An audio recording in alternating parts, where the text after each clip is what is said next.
Cricket کا میں جہاں بھی کوئی میچ ہو رہے ہوتے تھے تو میں ان سے کہہ کے کہ مجھے جیسے بال پکر ہوتے ہیں باؤنڈری کے باہر بیٹھے رہتے ہیں تو سخت گرمی میں کیپ پہن کے میں بس بیٹھا رہتا تھا, دیکھتا تھا کہ میچ ہو رہا ہے اور آئے. تو کافی سٹارٹ میں اس طرح کیا, اور اس میں ایسا بھی ہوتا تھا کہ اکثر آپ جب بال کوئی ٹیم میں ہوتے ہیں تو آپ کا ایک لنچ ٹائم ہوتا ہے, کیونکہ ٹیسٹ میچ ہوتا ہے صبح سے رات تک شام تک وہ میچ چل رہا ہوتا ہے. تو دوپہر میں اکثر ایسا ہوتا تھا کہ جب سب آ جاتے ہیں تو لنچ باکسز آتے ہیں. تو بعض ایسے لوگ بھی ہوتے تھے وہ کہتے تھے نہیں آپ چونکہ آپ نے سفارش ہے آپ کی, آپ تھے نہیں اس میں, تو آپ جب کہ ہوتے تھے لنچ باکسز وہ بھی نہیں دیتے تھے. اب پھر جیب میں پیسے بھی نہیں کیونکہ گھر والے تو کہتے تھے, بس پھر میں اسی طرح ہی گزار کے تو بس وہ دن اور شام میں آ جاتا تھا. پھر خود بھی کرکٹ کھیلی, انڈر 17 تک کرکٹ کھیلی. بٹ بیچ میں یہ ہوا کہ میرے فادر کی سڈن وہ شہید ہو گئے بم بلاسٹ میں. تو یہ تھا کہ یار اب پڑھنا ہے, کیونکہ کرکٹ یا کوئی سپورٹس ایسی چیز ہے جو فل ٹائم ہے. جو اسے کہتا ہے پارٹ ٹائم آپ کر لو تو میں اسے مانتا نہیں ہوں, کیونکہ وہ آپ فل ٹائم اسے دو گے. بہت کوئی ایک ایسا بندہ ہوتا ہے جو ساتھ یہ بھی کر رہا اور وہ بھی کر رہا ہو تو جو ایسے آ جائے. تو پھر بس کرکٹ کو وہاں میں نے خیر آباد کا اور میں اپنی اسٹڈیز میں آ گیا. میں نے کہا چلو بس اب یہی کرنا ہے, کیونکہ بڑا بیٹا تھا گھر میں. تو اسٹڈیز کی پڑھا, کالج میں آیا. تو کالج میں جب میں آیا تو وہاں پہ میوزک سوسائٹی تھی. تو شوق تھا مجھے بچپن سے ہی, سنتا گنگنانا وہ تھا. تو میوزک سوسائٹی میں گیا, وہاں پہ آڈیشنز جو ہو رہے تھے آڈیشنز دیے. پہلے ہی جیسے آج کالج شروع ہوئے تو 8-10 دن بعد وہاں پہ آڈیشنز تھے. تو وہاں گیا, وہاں پہ سب اچھے تھے. آبویس بات ہے میں فرسٹ ٹائم کر رہا تھا تو نہ تو میرا کوئی ٹیمپو تھا اس میں, نہ کوئی اسکیل پکڑ پا رہا تھا. تو انہوں نے کہا یہ تو نہیں ہے. تو میں وہ اس میں ریجیکٹ ہو کے, ان کی پھر ایک کیبنٹ ہوتی ہے جس میں آرگنائزرز ہوتے ہیں اور کام کرنے والے جو ایونٹ آرگنائز کراتے ہیں, میں اس میں آ گیا. تو اس میں یہ ہوتا تھا میں بیٹھ کے صرف دیکھتا تھا سب کو کہ کون گٹار بجا رہا ہے, کوئی ڈرمز بجا رہا ہے. تو بس دیکھا دیکھی مجھے وہاں سمجھ آئی اچھا یہ ٹیمپو ہے, یہ اسکیل میں اس طرح گاتے ہیں گٹار کی, یہ کیونکہ کسی سے سیکھا نہیں تھا. تو وہی میں جو گٹار کی جو اسٹرنگز وغیرہ پکڑ کے اپنے جو کارڈز وغیرہ بجانے ہوتے تھے تو وہ ایسے سیکھے. اور گھر میں آ کے ایک گٹار تھا جو بڑا پرانا کزن کا پڑا ہوا تھا, اسے میں نے کہا میں ٹھیک کراتا ہوں, اس میں میں سیکھوں گا. تو اس پہ ہلکا پھلکا سیکھ کے 3-4 کارڈ سے عاطف اسلم کے گانے گا گا کے بے سرے گا کے وہ آخر وہ بے سروں میں سر آ گیا تھوڑا بہت. تو بس اس کے بعد پھر اسی میوزک سوسائٹی کے میں جب, کیونکہ میں وہاں سے کمپیوٹر سسٹم انجینئرنگ کر رہا تھا, تو جب میں تیسرے سال میں ہوا, دوسرا سال ختم ہوا, تو اسی میوزک سوسائٹی کا میں پریزیڈنٹ بن گیا. کیونکہ اور کوئی تھا نہیں اس لیول کا, کیونکہ ہم تو دن رات پھر ہم گھر آ کے یہی کرتے تھے. کلاس بعد میں تھی, میوزک سوسائٹی پہلے ہو گیا تھا, وہ کریز ایسا چڑھ گیا تھا. وہاں انجینئرنگ بھی پوری ہو گئی, میوزک ساتھ ساتھ اب کانسرٹس ملنا شروع ہو گئے. کیونکہ کالج میں جب آپ پرفارم کرتے ہیں تو جو لڑکے دیکھ رہے ہوتے ہیں ان کا سرکل ہوتا ہے, اور پھر بلاتے ہیں کہ ایک بینڈ ہے اس کالج کا. تو ایسے کرتے کرتے ہم نے کافی پرفارمنسز کی, اور کافی ایسی بھی کی کہ مثلا کسی نے بلایا کہ یار فار ایگزامپل فرحان سعید آ رہا ہے یا یہ بینڈ آ رہا ہے, آپ اس کا شو اوپن کریں گے, آپ آئیں گے. اب میں وہاں جاؤں, ان کی جیمنگ چل رہی ہے, تو کہتے ہیں بس لیٹ ہو گیا آپ لوگ جائیں. ہمارا پوسٹر لگ کے بس پھر ہمیں کہتے تھے آپ جائیں. اب ہمارے بھلے 10-15 دوست کوئی آیا, اب ہم مجھ سے جان چھپائیں کہ وہ تو بیٹھے ہوئے ہیں, اب ہم کس کے لیے پرفارم کر رہے ہیں. تو موسٹلی میں یہ ہوتا تھا, گھر والے کہتے تھے کہ یار ہمیں لے جاؤ اسٹارٹ میں نا, کہ ہم بھی دیکھنا چاہتے ہیں. تو میں انہیں لے جاتا ہی نہیں تھا. میں نے کہا یار پتہ نہیں, وہ اسٹارٹ میں ہی مجھے کہے تم نہ ہو, اور میں نے سامنے بٹھایا ہو, تو یہ تو اپنے پیر پہ کلاڑی مارنے والی بات ہے. تو ایسے کرتے کرتے میوزک بس چلتا رہا. پھر خود ہی اپنے کانسرٹس بھی کیے, اچھا الحمدللہ ہوتا رہا. اسی کی دیکھا دیکھی کچھ اچھے برانڈ سے انہوں نے اپروچ کیا کہ یار آپ ہمارے لیے ٹی وی سیز کے لیے کوئی پلے بیک سنگنگ کریں. وہ میں نے کی. ایک نے پہلی بار جب مجھے اپروچ کیا کہ یار آپ ایک پورا گانا بنانا ہے, ایک پورا ایونٹ ہو رہا ہے اس فٹ بال کا, اور بڑا برانڈ تھا پاکستان کا, تو آپ اس کا پورا اینتھم گائیں, اور وہ اینتھم ہم آپ کو دیں گے, آپ نے خود کمپوز بھی کرنا ہے اور گانا بھی اور ریکارڈ بھی کرنا ہے.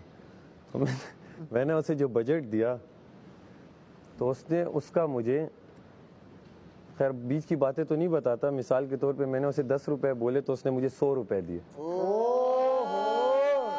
مطلب میں نے اسے جو بولا تو میں سمجھا میں کیا کر رہا ہوں, یا تو مجھے اپنی کچھ پتہ نہیں ہے اور یا مجھے کچھ پتہ ہی نہیں ہے. تو اس نے پھر دوبارہ وہ ہوا دوسرے سال, تو انہوں نے پھر مجھے اپروچ کیا اور اس کا بھی ڈبل دیا. ماشاءاللہ. تو میں گیم پھر آہستہ آہستہ سمجھ گیا کہ یار یہاں پہ کچھ لیٹ میں سمجھتا میں لیٹ سمجھا لیکن میں سمجھا ساتھ ساتھ اپنا جاب اور وہ الگ الگ جابس کی اس سے پہلے بھی مطلب ایز اے رائڈر کہیں وہ فونز آتے تھے اور کیبلز بھی نہیں آتے کہ یہ فونز لو ٹیبلٹ لو. اور میڈی کو میں نے بتایا ایک دن وہ لے گیا سخت گرمی رمضان میں اور علاقہ غیر مطلب جہاں پہ ہاں وہاں اس وقت نہ وہ ہوتے تھے میپس گوگل فون اچھا تھا نہیں کیا گوگل میپس ہوتا. وہاں جا کے باہر جب دیکھا میں نے کہا ہاتھ میں لے کے سب کھڑے ہوئے اندر فون چلے گیا اب میں باہر انتظار کر رہا ہوں. وہاں 3-4 دن میں نے کہا یار یہ تو مجھ سے نہیں ہوتا. خیر ایک جاننے والا مجھے ملا اس نے کہا بھائی آپ کو پتہ ہے گھوڑے کو قیامت والے دن پتہ چلے گا کہ اس میں کتنی طاقت تھی اور وہ کسی کا ٹانگا بنا ہوا ہے کسی کا گھڑ سوار کا گھوڑا بنا ہوا ہے. وہ کہتے ہیں آپ اس ریس کے گھوڑے ہو آپ یہ کیا کر رہے ہو. میں نے کہا بات صحیح ہے میں کر کے آ رہا ہوں لیکن ایٹ دا اینڈ وہی گھر میں بڑا تھا تو جاب تو کرنی تھی کیونکہ میوزک کیا دیتا ہے ایک پروجیکٹ کر لیا تو اگلا کب ملے گا کسی کو پتہ نہیں.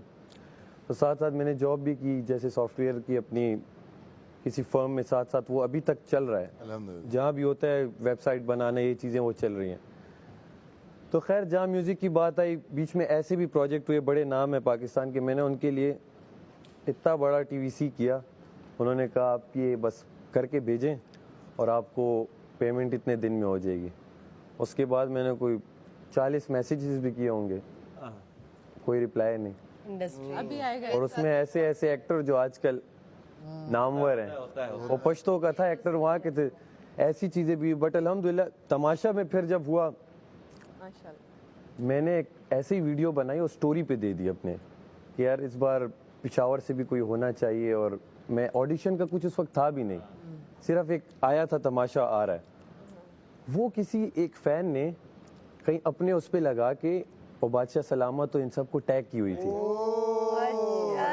وہ کسی ایک فین کو بادشاہ سلامت کا رپلائی آیا کہ اسے کہو کہ پوری اپنی ویڈیو بنائے اپنی ایج اور یہ کر کے بھیجے. اب وہ فین مجھے پہلی بار میسج کرے اور میں اسے کہوں کہ یار یہ مذاق کر رہا ہے کہ جانے دو اسے. پھر میں نے سوچا شاید کیا پتا ویڈیو تو میں نے بچا. اب بادشاہ سلامت کو میں اپنا آڈیشن بھیج رہا ہوں بادشاہ سلامت ایکسیپٹ نہ کریں میری ریکویسٹ. میں کہوں یہ اب میں نے واپس اس بندے کو بھیجا کہ یار یہ اب وہاں سے میسج آیا اس کی آواز نہیں ہے. پھر دوبارہ ویڈیو بنائی پھر اس کی آواز کی تو پھر مجھے کال آئی. میں سویا ہوا تھا کال آئی مجھے میں نے کہا واقعی یہ تو سچ چل رہا ہے سب کچھ یہ خواب نہیں ہے تو سب کچھ سچ چل رہا ہے. تو حقیقت میں آیا پھر انہوں نے کہا اپنی آڈیشن دوبارہ صحیح سے بھیجیں. وہ میں نے بھیجی آپ کا انٹرویو ہوگا 2 ہفتے بعد. میں کسی کو نہیں بتا رہا تھا گھر میں نے 1-2 کو بتایا انہوں نے بھی کہا یہ ہوگا تو اس کا نہیں بس چلو کیونکہ سب دیکھتے ہیں کہہ رہے تو بس اچھی بات ہے. یہ گھر والے پہلے ہاں گھر میں دیکھتے ہیں. میری امی تو ڈائی ہارٹ فین مطلب وہ ایک بار نہیں بار انہوں نے دیکھا ہوا تھا. یہی سین ہے. ہاں میں جب فیملی فرینڈس میں بتایا ان کا ہم دیکھتے ہیں میں نے کہا اچھا کہہ رہے ہیں یار تمہارے لیے خیر میں نے لگایا کریں گے. بتایا کہ جس دن وہ تھا میرا انٹرویو ہوا تو مجھے آئیڈیا ہو گیا کہ شاید میرا ہو جائے وہ سمجھ آ جاتی ہے. پھر بھی میں نے کسی کو نہیں بتایا بس اپنا کام شام یہ ہو. تو جب فائنل کال آئی گھر میں بتایا سب بہت خوش تھے اور ایک بہت بڑی اپرچونیٹی کیونکہ پشاور میں اور پھر میں پشاور میں جس جگہ سے ہوں وہ بھی ایک چھوٹا سا علاقہ ہے اور اب وہ بہت بڑا ہو چکا ہوگا ماشاءاللہ سے وہ علاقہ انشاءاللہ. وہ تو جب جائیں گے وہ جو اکثر مذاق اڑاتی ہے ماہم تو وہی بات ہے کہ کسی کی نفرت کا بہانہ بن گیا ہوں. آج اچھے لگ رہے ہو آج ہونا چاہیے. تو کسی کی نفرت کا بہانہ بن گیا ہوں کسی کی خوشی کا سہارا بن گیا ہوں. ٹوٹنے پہ میرے ہوگی ان سب کی خواہش پوری یہ ذرا باہر جا کر تو دیکھیں میں ستارہ بن گیا ہوں. Thank you. آج مجھے مزہ آیا.